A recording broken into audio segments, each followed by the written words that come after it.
Do your best to secure your identity. The fact that your marriage is going through a challenge does not mean you're a failure. It does not define you in that moment. So you must differentiate the challenge you're having in your marriage from who you are. Because when you can really help yourself secure your identity, it helps you to reduce the negative voices in your mind. Now, when you now start to work on your identity through reading books, exposing yourself to knowledge, reading the word of God. I'm a Christian, and I think that God speaking to you about who you are is the best thing that can ever happen to you. When I wanted out, when I wanted out, when I wanted out, when I wanted out, when I wanted out, when I wanted out of the relationship.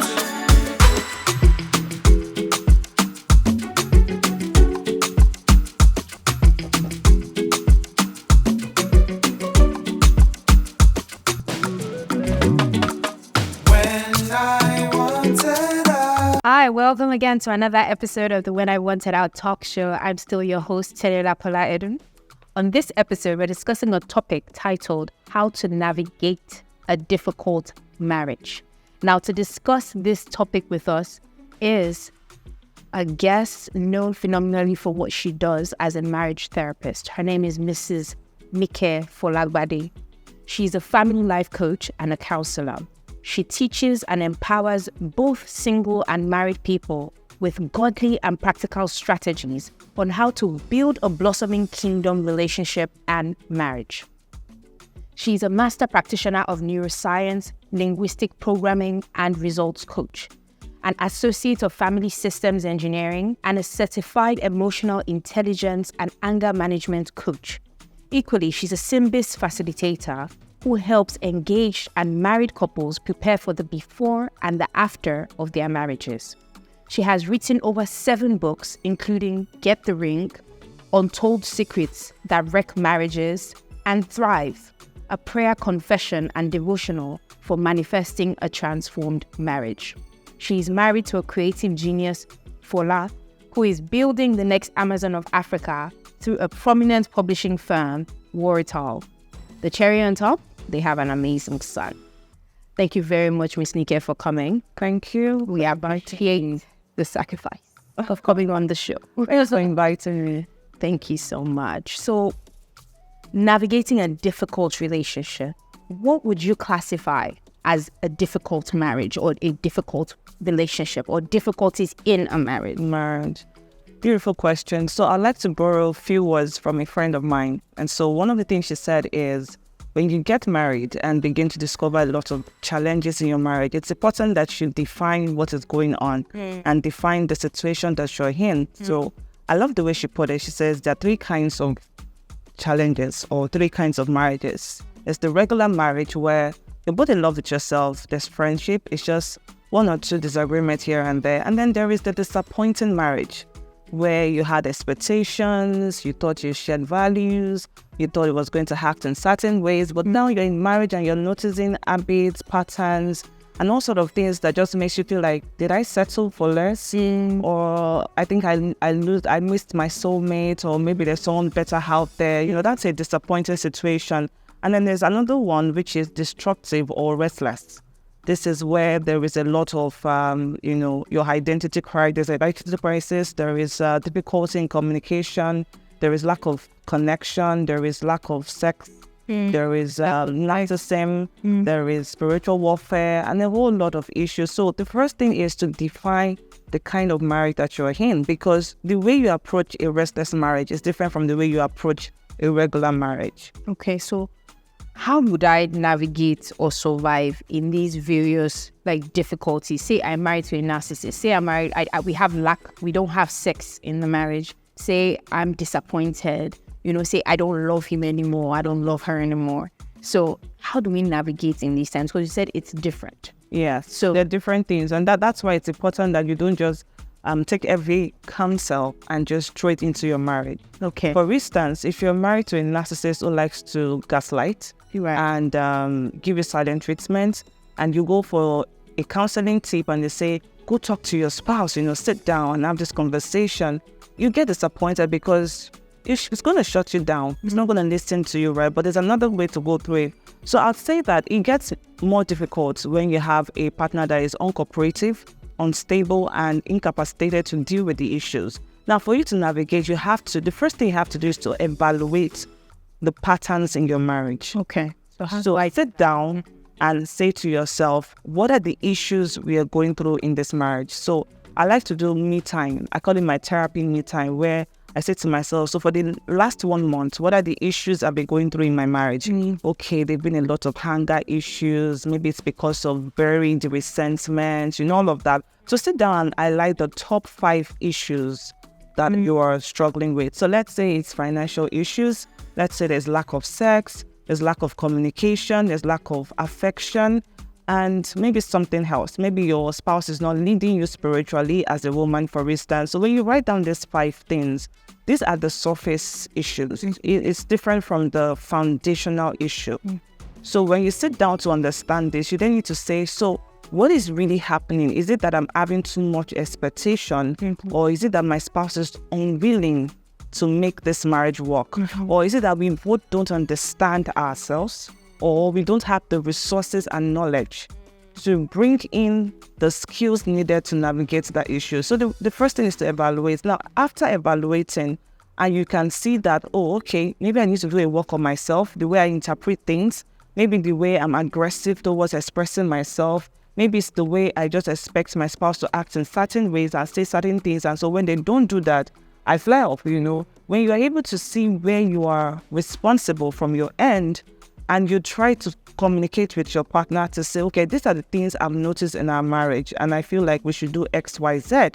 But when your partner keeps saying, I think you're the one that is at fault, you need to go lose weight, or you need to go get a job, or you need to go, and they're always pointing it back to you, then it means that in that moment, you may not be able to get a satisfying conversation. Right. So I will ask you to just withdraw a bit from the whole back and forth with your spouse, and just sit with yourself and say, okay, how do I secure my identity first? Okay. Because when people are going through a difficult marriage, their identity is at stake. Right. There's a lot of, maybe I'm inadequate, maybe I'm a failure, maybe I'm not good enough, maybe I'm not beautiful enough. So you see women, for instance, go and bleach their skin, do all sort of things. Maybe when I do this, it will love me better. And if you're a man, you're thinking, let me go to the gym and have 6 packs, or let me go take this, or go get high, or maybe let me start doing something funny.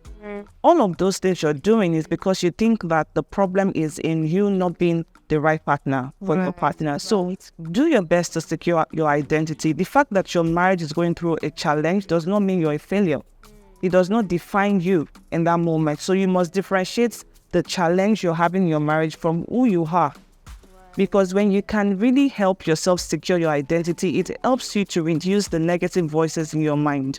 Now, when you now start to work on your identity through reading books, exposing yourself to knowledge, reading the word of God, I'm a Christian, and I think that God speaking to you about who you are is the best thing that can ever happen to you. Every other person can tease you.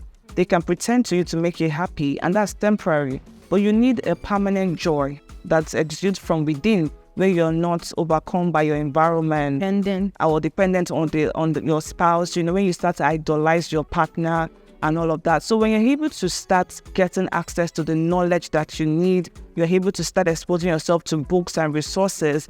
I'd say to you that you need to now say, how can I communicate with my spouse with wisdom? What you need now is wisdom. You're going to have to deal with a lot of uncertainty for some time. Because, certainty is when you know that if I say X, my partner will say X. But what if you say X and your partner says A? What if you don't get to talk for some time? What if you don't get what you're seeking for in that moment? So there's going to be that time where there's going to be a process in the marriage. So one thing is, as Christians, you must know that God is using our marriages to build us, to release the fruit of the Spirit. So sometimes you go through challenges in your marriage, and while you're trying to fix it, God is trying to fix you. God is trying to bring you back to himself. God is trying to say, you know what, I didn't ask you to idolize your spouse. You're worshiping your spouse. You're worrying. And when you start to do this, the enemy starts to invade you with negative thoughts. So you're washing the place and you're thinking of all sort of ugly scenarios Sometimes we even bring to pass things in our minds. Right. That enemy has put into us. And so we rehearse a lot of things. So say, for instance, my husband cheats. My husband has extramarital affairs, or my wife has it. So in that scenario, I'm looking to my identity, but did I do anything to contribute to my husband cheating or to my wife cheating? Is that you go through a period of self-awareness, self-reflection, and then you go back to your spouse now and say, I'm sorry I did this, but I also didn't like that you did this in response. Is that what you would? Okay, so now when you're dealing with a spouse who's cheating, for instance, I mean, there are different kinds of spouse in terms of this area. They're the ones that will show remorse and say, oh, I'm so sorry, I just fell out, or come up with an excuse. And there's the one that would blame you.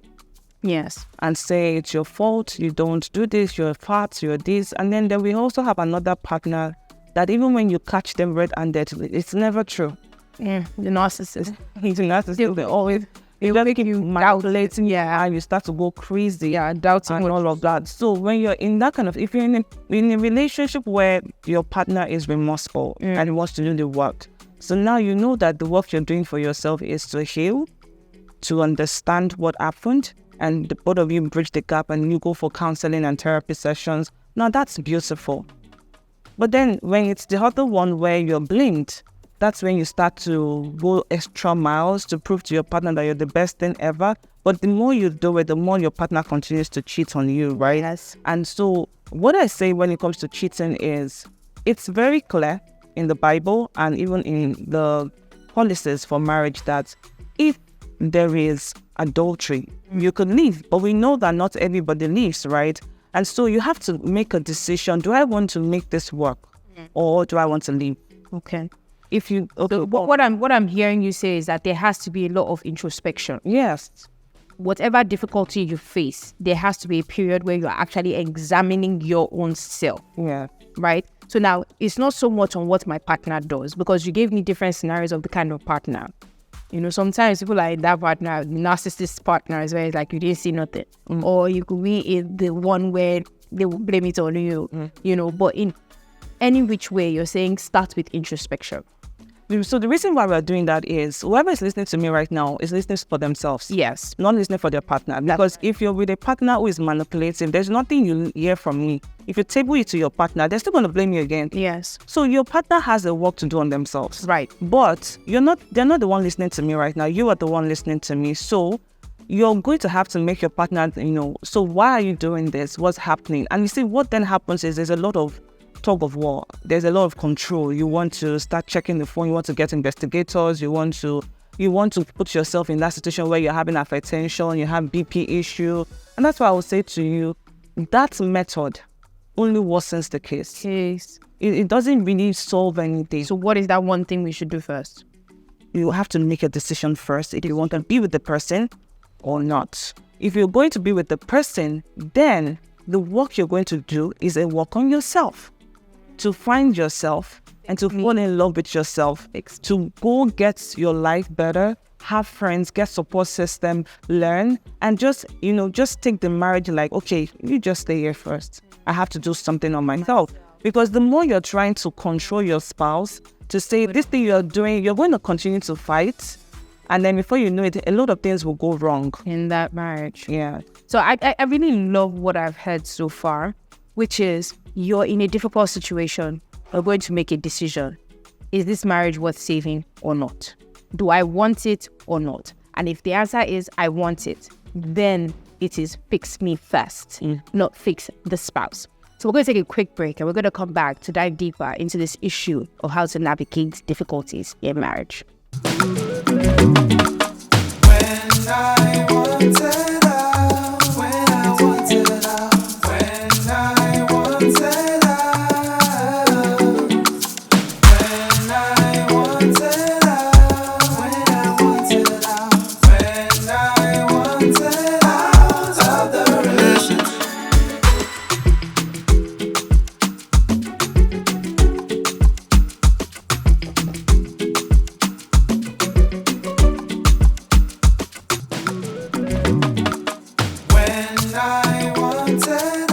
Welcome back. We're still talking with Miss Nike Folagbade on the issue of difficulties in marriage. Now, if I've done all that work on myself, I've looked at myself and said, I want this marriage to work. I have taken time, introspection, looked at myself critically as to what I may have done or contributed and see how I can move myself forward. But what if my partner is unwilling, unbending, uncompromising? Can that marriage still be saved? Okay, so for us to look into this kind of marriage, we have to step aside from counseling a bit. Okay. I believe that God is the creator of marriages and is interested in us. Yeah. And if you're a child of God, you're led by him, you're speaking to him, because one of the things that happens to you during that season of dealing with the marriage is that you're building your walk with God, you're building intimacy with him and learning how to hear from him and all.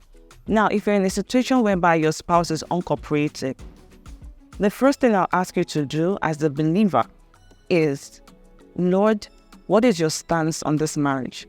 Because God is the God of second chances, is the God of redemption, and is the God of restoration.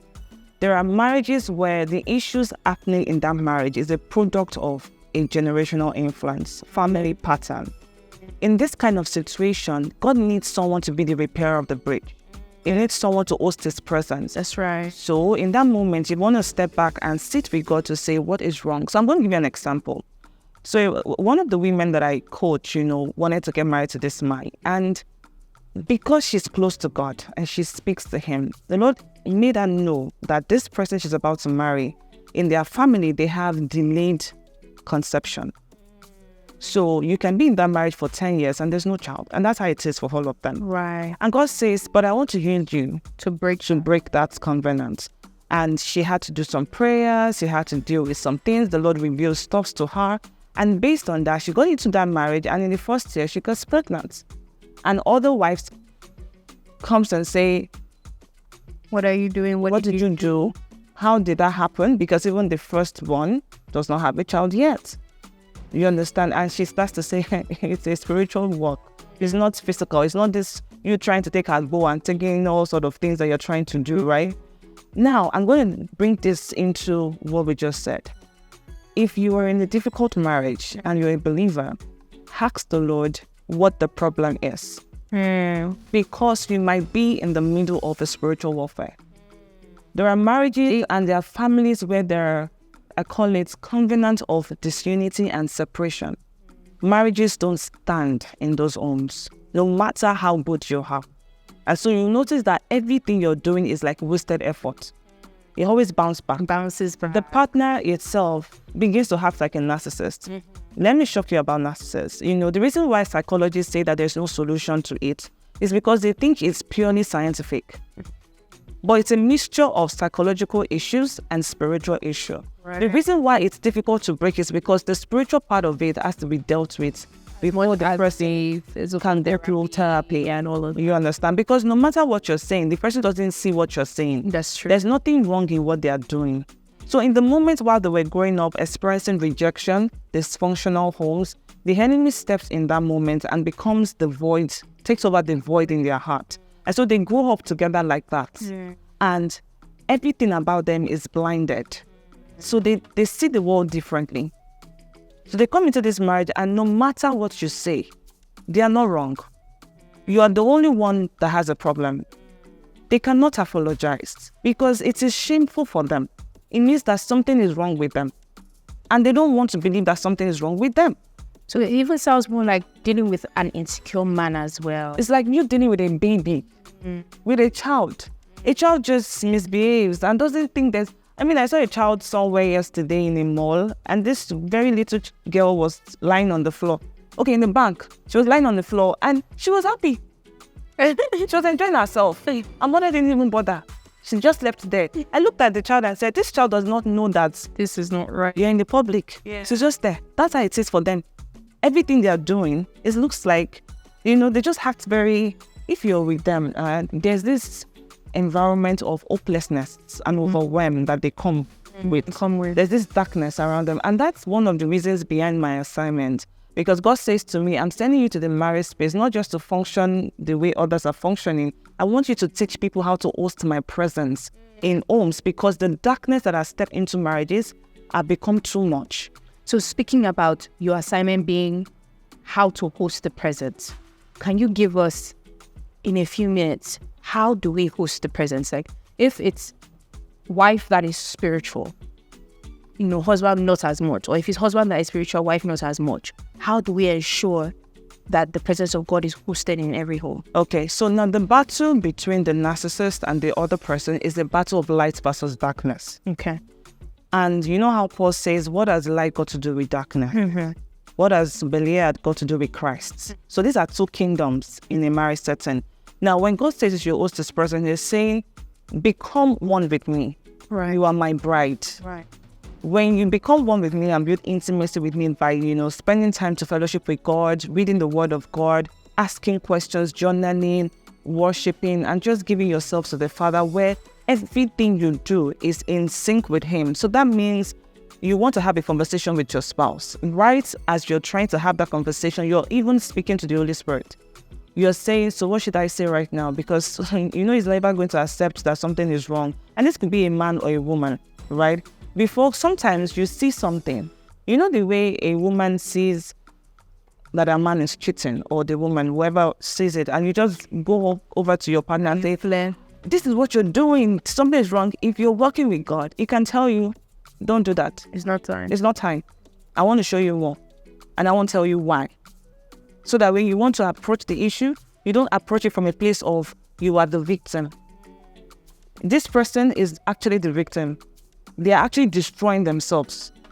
Do you understand? And so when you sit with God, you're coming to a place of revelation where God starts to show you what the problem is. Now, if you speak to some men and women, they have dreams. You see, sometimes before adultery even begins in a marriage, one of them, depending on the gender it's going to happen to, has already had a dream of a stranger coming into the faith. I know of a woman who told me that she had a dream and the lady came to her and said, I want you out of this house. And that one says, why? I am Mrs. So, like, how can you go? He said, I want to come to this house and I need you out. And he said, no, I can't come out of this house. But he said, you're going to hear from me. Do you know that 2 weeks later, that very girl became one of the staff in that company of the husband? And so the moment she saw her, he said, there's problem. And because she didn't deal with it on time, she didn't understand it, the war started because they became friends. And she started to tell him, this girl you're being friends with, I'm not okay. And it's like, nothing, she's just a friend, just my colleague. And that's how it became a 1-year relationship that they were inseparable. Oh, wow. And so she now had to start dealing with it in prayer before division came between them. So there are times that God is revealing something to us so that we can intercede for our partners, or let us know that this is the issue in the foundation of your partner. But we take it as it's just a dream, or you don't even deal with it very well. So when it starts to happen physically, then you start feeling like, oh, this is wrong. So let me give you an example. There was this day that I had a dream in my house. And for God to have sent me into this assignment, I've had to go through a lot of things. And that's why I wrote Untold Secret That Wreck Marriages. So there was this day I had this dream where I and my husband were lying in bed. And there was this man beside us. And he's using the face of a friend of mine so that I don't challenge him. So in my mind, I just thought he's a friend just standing beside me. And the next thing he starts to do is, starts to say negative things about me for my husband to hear. And as he starts to say these things, my husband starts to say, really? She's like that? Really? This is who I married? Are you serious? And right in that dream, he told me to get out of his house, pack my things and leave. And I started to say, no, I didn't do this thing that this man is. I don't even know what he's saying. And I woke up. When I woke up, I didn't understand the dream. So I didn't really know what to pray about. But you see, after some days, we just had these arguments that led to what I call twisted communication. And he started to find fault in me. And all what he was saying, I couldn't understand it. I didn't know where he was getting it from. And that's how I went back to the dream to say, okay, I had this revelation, but I didn't understand it. And so I had to start to pray against such influence in my marriage. So many times there are influences in the marriage, spiritual influences, but people don't know. So they respond to everything physically, yeah, instead of going into a place of prayer to address it. And you know the problem, because we're in a generation where people are fighting against prayer, because people think that prayer in marriages is just a waste of time. The problem is people have been praying the wrong prayers. You don't stay in your marriage and say, Lord, fix my wife. Lord, fix my husband. That's not the kind of prayer to pray. You have to pray foundational prayers. Ask for light. Light is what reveals the darkness. When you start to pray for light, you start to see things you're not seeing. That's why the other lady that came in, Mrs. Tinney, if she tells you a story, she'll tell you how she started to see a stranger in her home. That's when she started to pray for light. Now, God, show me what is wrong, what is eating. So when He starts to show you what is eating, you start to deal with it. So now, what is your advice to those that are about to get married? And secondly, to those that are in these difficult marriages now? Coping, staying afloat, maintaining sanity. But more importantly, to people that are just about to get married, people that are looking to settle down. Okay, let me start with the married people. I'll tell you to do 3 things. The first one is listen to understand. Listen to understand. When your partner when your partner is speaking, you and your partner always having arguments, listen for the sake of understanding what the problem is. Sometimes if you step back a bit, you will see that the problem is not what you are discussing. It's something else. That's the first thing. The second thing you're going to do is observe to discern. When you observe the patterns in your home, sometimes it's happening, some issues are happening in your home at certain times, in certain ways, after certain things. When you start to observe what is happening, then you start to discern the operations here. Then the third thing you do is engage to model. Engage with your partner from a perspective of, I'm modeling light. I'm not modeling darkness with you. When it comes with the darkness operation, you step up as a light. And if you're married, let me tell you the truth. It is not just your marriage having a problem. It is your destiny that is at stake. The enemy has been doing everything to stop you from actualizing your purpose. It's about the glory of God upon you. So any means to stop you and to ruin your life is what the enemy is doing. So you must stay, sometimes you even have to come out of the marriage. Because there are certain situations where if you don't come out, you're going to get depressed for a long time. You're going to lose yourself. Lose your sanity. And I know as believers, we find it difficult to understand that there's nothing wrong in sometimes just stepping out of that situation, because that can be the trigger for the restoration you're seeking for. If certain women or men don't leave their marriages, some of their spouses will not get triggered to know that there's a problem. So if you continue to stay there for 10, 15 years, you probably lose yourself. You understand? Yeah, and your sanity. And so you have to go through a walk of with in terms of you need to get restored. Because during the whole marriage process, some of them lose themselves, lose your job, lose financial stability, and you're just wrecked. It is through prayers that you bring yourself back to the things that, the Bible says that the enemy comes to steal, to kill, and to destroy. But Christ has come to give us life. So don't approach your marriage from a place of man versus woman. It is light versus darkness. And therefore, the singles, you have every opportunity to work on yourself now. So the first thing I ask you to do is establish your priesthood so that you're not confused. If you don't even know how to hear God's voice now, is it in marriage you want to start hearing Him? So this is the time to establish your priesthood so that your identity is clear. You're able to discern God's voice. You're able to understand His plan for you. Then deal with your trauma.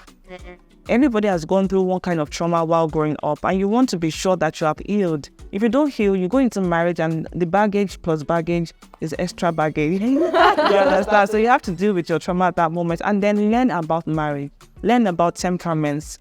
Be sure that you know your values. Be self-aware. When you go through the journey of maximizing yourself and learning and personal transformation, you become a ideal fit to get married. You even recognize the person that is good for you better. Right. Well, these are so insightful, and I'm so blessed listening to what you have said, because a lot of us are going through some challenges in our marriages.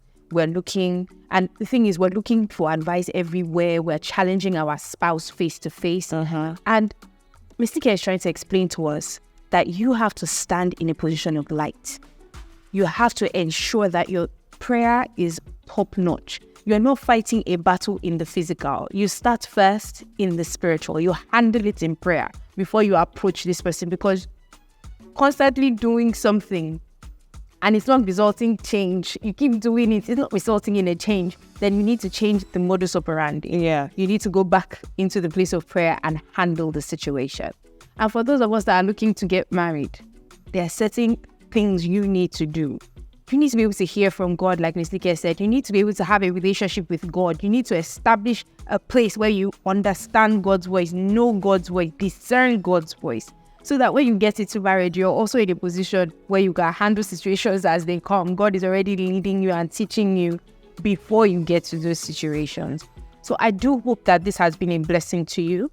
Ms. Nike would definitely be available to answer questions. If you're going through a difficult marriage, navigating it, I'm sure she'll be willing to, take questions and take coaching as well, private counseling if you're interested. So thank you very much for listening. I do hope that we'll see you again, same time next week. Take care and bye-bye.